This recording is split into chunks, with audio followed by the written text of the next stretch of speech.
자, 일단 받는 사람이 누구냐에 따라서 첫 번째 문장 선택이 달라지게 되는데 상대방의 이름을 모를 때가 있습니다. 그럴 때는 이제 관련 있는 분에게, 담당자에게 이런 식으로 보내야 되겠죠. 자, 상대방의 이름을 정확히 모를 때, 그 사람의 직책을 모를 때는 여기는 첫 번째 문장을 선택하셔야 됩니다. 뒤에 콤마 찍어주는 것도 잊지 마시고요. 자, 그런데 상대방의 이름을 알고 있을 때가 있죠. 자, 그럴 때는 이름을 풀네임으로 적어주시면 되겠습니다. 자, 그리고 직책을 적으셔도 괜찮아요. 예를 들어서 뭐 dear project manager 이런 식으로 써도 괜찮고 뭐 HR manager 이런 식으로 써도 괜찮습니다. 어쨌든 풀네임을 쓰시든가 직책을 쓰시든가 둘 중에 하나 택일 하시면 되겠고요. 그 뒤에 역시 마찬가지로 콤마를 찍어주시면 되겠습니다. 자, 그러면 이 두 문장 중에 한 문장을 반드시 선택을 하신 다음에 한 칸 띄우고 다음 문장으로 넘어가 주셔야 되겠습니다. 자, 첫 번째 문장도 상황에 따라서 선택이 달라져야 돼요. 내가 상대방에게 그냥 메일을 보내는 상황이라면 여기에는 첫 번째 문장을 선택하시면 되겠습니다. 그런데 답장을 보낼 때는 두 번째 문장이에요. 두 번째 거와 세 번째 거는 답장을 보낼 때 쓰는 템플릿 문장이 되겠고요. 그냥 내가 보내는 거는 첫 번째 문장을 선택하셔야 되겠습니다. 자, 나는 너에게 메일을 보냅니다. 명사에 관해서. 자, 그럼 여기는 용건을 넣어주는 건데 요걸 한 명사로 넣어주시는 거예요. 즉 이메일의 용건을 하나의 명사로 딱 함축해서 적을 수 있어야 되겠습니다. 뭐 예를 들어서 내가 이메일을 쓰는 내용이 뭐 새로운 일정에 관한 거야 라고 할 때는 여기 용건 명사 자리에다가 the new schedule 이런 식으로 쓸 수 있겠죠.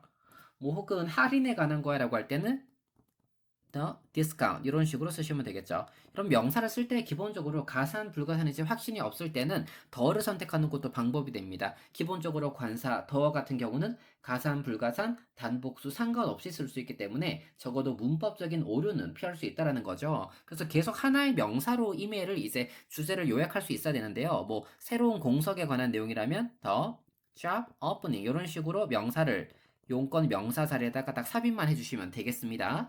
자, 그런데 두 번째 문장은 의미가 약간 달라져서 뭐뭐에 관한 이메일에 대한 답장입니다 라고 나오고 있습니다. 자, 여기는 공통적으로 regarding이 나오고 있는데 regarding이 이제 about의 의미를 가지고 있는 전치사라고 보시면 돼요. 역시 마찬가지로 여기 있는 용건 명사절에다가 한 명사를 딱 적을 수 있어야 되겠습니다. 자, 그런데 여러분들이 이메일을 쓸 때 네가 언제 보낸 이메일에 대한 답장입니다. 이런 식으로 쓰고 싶을 수도 있거든요. 자, 그러면 수식을 해주는 게 여기 나오고 있는 your email이기 때문에 여기 바로 뒤에다가 date it 붙여주시면 돼요. 간단하죠? 그 다음에 뭐 네가 5월 1일에 보낸 이메일에 대한 답장이다라고 할 때는 date it May 1st 중간에 이런 식으로 삽입을 해주시면 되겠습니다.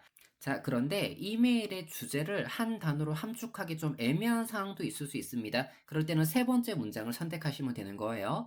자, 세 번째 문장은 이메일 뒤에 from으로 연결이 되어 있죠. 위에 있는 두 문장은 이제 뭐뭐에 관한 이메일이다 라고 가는 건데 세 번째 이메일은 어떤 회사로부터 어떤 부서로부터 온 이메일에 대한 답장이다 이런 의미로 가는 거예요. 그럼 회사 자리에 뭐 삼성 아니면 뭐 이런 구글 같은 거 넣어주면 되겠죠. 자, 부서가 왔다라고 할 때는 뭐 더를 쓴 다음에 뭐 HR department 이런 식으로 쓸 수 있는데 부서를 쓸 때도 가급적 여러분 관사 더를 잊지 마세요. 왜냐하면 뭐 인사부서라는 거 회사마다 하나밖에 없죠. 너도 알고 나도 아는 회사를 대표하는 그 인사부서 관사 더를 써줌으로써 특정화 시켜주는 게 좋겠습니다. 자, 그러면 역시 여러분들이 이메일의 첫 번째 문장으로서 이 세 가지 중에 택 1 하셔야 되는 겁니다. 자, 무언가를 첨부했다, 동봉했다, 그걸 용건으로 써볼게요.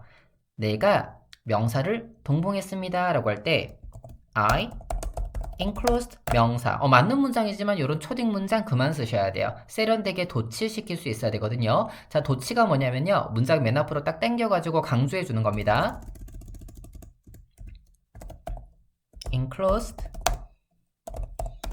you will find 명사. 자, 동봉된 것에서 너는 명사를 찾을 수 있습니다 라고 말하는 거예요. 동봉한 다음에 이렇게 쓰시면 됩니다. 혹은 이건 어때요? enclosed please find 명사. 역시 마찬가지죠. 자, 동봉된 것에서 명사를 찾아봐라 이렇게 되는 거고요.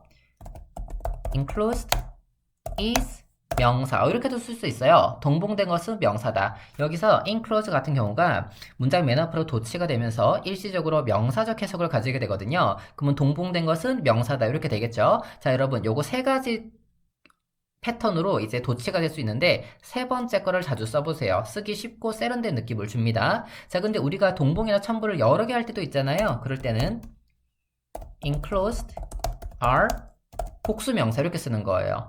뒤에다가 수일치 시켜주는 겁니다. 자, 이런 식으로 세 가지 패턴으로 도치가 될 수 있는 단어가 총 네 가지가 있거든요. 정리해봅니다. enclosed, attached, 첨부된, included, 포함된, listed, 나열된. 자, 여러분 여기 있는 네 가지의 단어가 밑에 있는 방식 세 가지 스타일로 도치가 될 수 있는데 여러분들은 가급적 세 번째 거를 잘 써보세요. 쓰기 쉽고 편하고 세련된 느낌을 줍니다. Would it be possible to do? 이 문장은 무조건 외워줘야 돼요. 정말 유용해요. 세련되고 격식 있는 느낌이 들면서도 아주 공손합니다. 자, 이 문장은요, 아주 많은 상황을 커버할 수 있어요. 이 상황은 제안일 때도 쓸 수 있고, 요청일 때도 쓸 수 있고, 질문일 때도 쓸 수가 있습니다. 거의 웬만한 상황을 커버한다고 보시면 되는데요.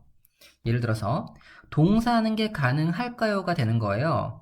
그러면 내가 거기 가는 거 가능할까요? Would it be possible to go there? 이런 식으로 연결하면 돼요. 근데 여기서 이대로 쓰는 것도 가능하지만 이 to 부정사 행위를 하는 주체를 말해줘야 될 때가 있거든요. 예를 들어서 네가 거기 가는 거 가능해요? 라고 얘기할 때 그때는 앞에다가 for somebody만 넣어주시면 됩니다. 자, 네가 거기 가는 거 가능해요? Would it be possible for you to go there? 이런 식으로 쓰시면 되는 거예요. 아시겠죠? 자, 마지막입니다. 이메일의 용건이 끝난 다음에 마지막 문장으로서 이 세 가지 중에 하나를 골라주면 되세요. 이메일의 내용과 가장 어울리는 한 문장을 선택하시면 되겠습니다. 물론 세 가지 문장 모두 문법적으로 완벽하고 많이 쓰이는 좋은 문장들입니다만 이걸 다 쓰시면 안 되겠죠? 무조건 한 문장 선택하시면 되겠습니다. 자, 주의하셔야 되는 건 look forward to 이게 ing 하는 걸 기대하다, 학수고대하다 이런 의미가 되는 것인데요. 여기는 to가 전치사 to예요. 그래서 뒤에 명사나 동명사만 가능하지 to 부정사가 아니기 때문에 동사 원형으로 연결하지 않도록 주의하셔야겠습니다. 그러니까 편하게 이 문장은 그냥 통째로 복사 붙여넣기 하시면 되는 거예요. 자, 그러면 이 세 가지 문장 중에 하나를 쓰신 다음에 반드시 한 칸을 띄워주세요. 이메일의 마지막 인사로서 저는 여기 나와 있는 many thanks를 가장 추천합니다. 콤마를 반드시 찍어주셔야 돼요. 이메일의 마지막 인사편 여러 가지가 있는데 제가 가장 추천하는 many thanks는 어떤 상황에서도 쓰기 좋아요. 너무 캐주얼하지도 않고 너무 딱딱하지도 않고 그러면서도 좀 트렌디한 느낌이 있고 어떤 사이에서도 쓸 수 있는 편이 되겠습니다. 물론 여러분들이 많은 편들을 알고 계시는 것도 좋죠. 하지만 그보다 더 중요한 것은 좋은 이메일을 써내는 거잖아요. 그래서 그냥 요거 쓰시면 되세요. 자, 그럼 콤마 찍어준 다음에 바로 밑에다가 이제 이름을 쓰시면 되는데 이름은 가급적 여러분들이 요거 풀네임으로 쓰시는 게 좋고요. 중요한 거는 이름 옆에 절대 마침표 찍지 않도록 합니다. 자, 그 밑에 직책과 회사를 연결해도 되는데 안 써도 무방해요. 근데 썼을 때도 역시 마찬가지입니다. 옆에 마침표 찍으면 안 되는 겁니다.